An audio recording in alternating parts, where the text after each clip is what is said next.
If you're Bob Iger right now, you are absolutely putting stains in your shorts. You just got a letter from the incoming FCC chair, and he's basically throwing down the law, talking about media trust, and probably going to dive deeper into the other things that have been going on in your so called news organizations. And all of this is happening at a time when Disney is in big enough trouble as it is. They are not going to be able to draw huge crowds to their theme parks in 2025, 2026. They have a slate of films that are getting ready to fail. If you take a look at the recent video I just dropped on Monday, and there are a whole lot of other issues that are piling up. But this one particular story, and one that we certainly cover on today's 6 Minute Daily, Tuesday, December 24th, 2024. It's Christmas Eve. You're going to see that at this point, this letter means an awful lot. And Iger, in particular, is in big danger. Let's jump into it. But before we get started, just a quick reminder. If you are here for the first time or the thousandth and you look down there and you see you're not subscribed to the channel, please do yourself a favor. Take advantage of the free subscription offer and click on subscribe. It'll cost you nothing. Turn on the notifications so that you get all of them and you won't miss a single live stream, a single video, which usually there's multiple per day.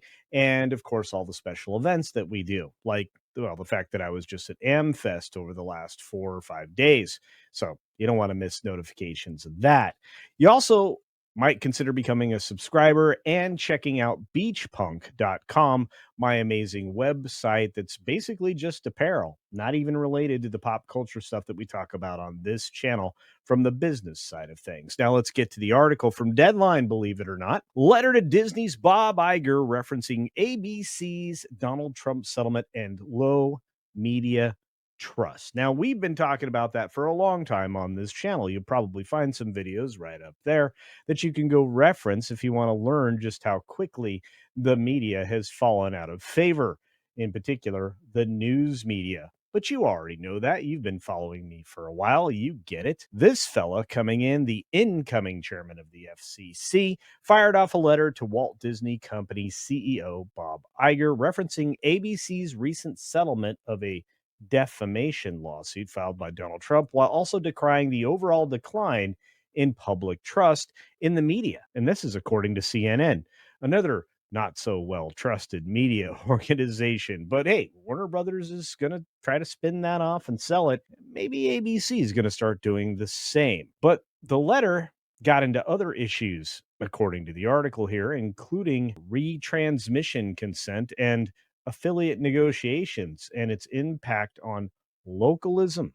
Wow. CNN Brian Stelter reported all of this, so take it with a grain of salt. And the fact that he's back there says a lot for just how far CNN has fallen. ABC recently agreed to pay $15 million to Trump's presidential foundation and library and $1 million in legal fees to settle a libel lawsuit over comments that George Snuffleupagus made in his This Week in March. Now, mind you, this doesn't have anything to do with what the View is having to do their legal note commentary on almost a weekly basis at this point, and sometimes multiple times. A spokesperson for Disney did not immediately respond to a request for comment, and I don't expect they will. This is just the beginning, or the opening salvo, for lack of a better way to put it. Carr has previously pointed to the poll showing Americans have low trust in media, suggesting that the FCC could have a role in the issue. And I'm sure that they do. But the agency is limited by the First Amendment when it comes to monitoring or sanctioning stations over news content, even though Trump has suggested that ABC and other networks should lose their licenses over broadcasts he doesn't like. And of course, that's Deadline's way of saying over the giant amount of fake news and propaganda that outlets like ABC have been pushing out into the world. But the FCC licenses stations, not networks. But that doesn't mean they don't control communications, because it's the Federal Communications Commission. Carr, though, then pointed to the higher levels of trust for local media outlets, while suggesting that ABC was taking a heavy-handed approach in negotiations with its affiliates. There's been widespread speculation that Carr would seek to relax media ownership rules. I'm not sure that's the right direction to go, but will continue, as previous GOP FCC chairs have done. But he has been outspoken about the public interest obligations for broadcasters. And I think that that should extend into cable and satellite and any form of communication, hence FCC. Trump sued ABC after Snuffleupagus said that a jury had found the former president liable for not great activity with another party. In fact, the jury in writer E. Jean Carroll's defamation trial had found Trump liable to something. The judge in the case, however, later said that the jury's verdict amounted to a finding of bad behavior in common meeting. Again, this was a civil matter, not a criminal matter, and I think there might be some defamation from both sides here.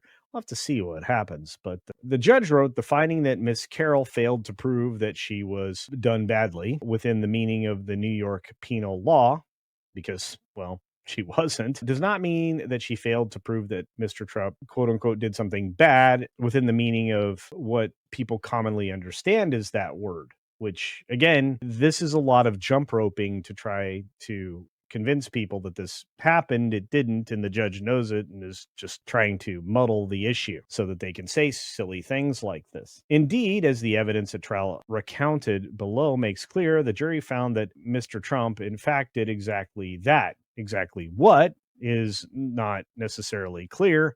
And this judge is not only going to be, wishing he'd never ruled this way after appeal, but I imagine that at a certain point, these types of cases will be shut down by the Supreme Court. Some First Amendment advocates warned that the settlement would lead to other Trump lawsuits. Of course it will. And attacks on the media. Well, if the media is providing propaganda or fake news, I wouldn't be shocked to find that other people are going to start digging in to these quote unquote news outlets who are obviously not bound to tell the truth and have decided that ethics no longer matter. The fear among advocates and in the media is that the litigation will force outlets to spend on legal resources at a time when so many legacy publications are grappling with declining revenues. And again, that's because people are abandoning them because they lie, misrepresent, and provide fake news. Nobody trusts the media now. The answer is clear. Why?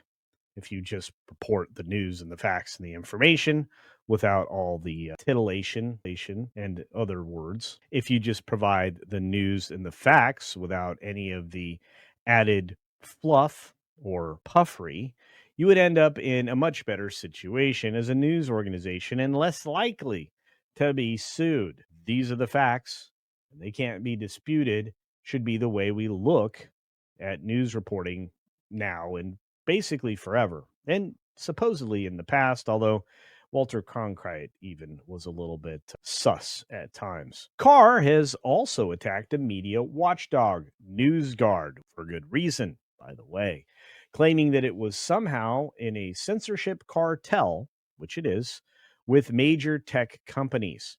NewsGuard provides clients with ratings of the reliability of news sites, which I actually used to pay them for that, but has rejected accusations that it has a political bias, which it does. Nothing that it is rated, noting that it has rated some conservative outlets higher than liberal ones.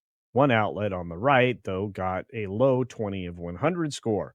Newsmax, among other things, NewsGuard cited articles that made false claims about the attack on about the incident, I will say. Come on, Deadline, at the Capitol on January 6th, which is under a lot of scrutiny and is likely going to put a lot of people in prison if they are not preemptively pardoned for their corruption. That'll be fun. Among other things, let's try that again. And of course, they go on to talk about the things we're really not supposed to talk about on YouTube because it has its own form of censorship.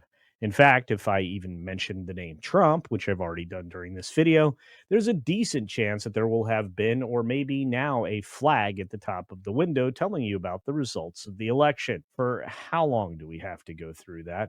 That just seems a complete bunch of garbage. And again, it's not factually wrong, it's just unnecessary. Anyway, this is just really bad news since this seems like Carr has actually focused primarily on Disney, specifically on Iger and all of the organizations that he controls.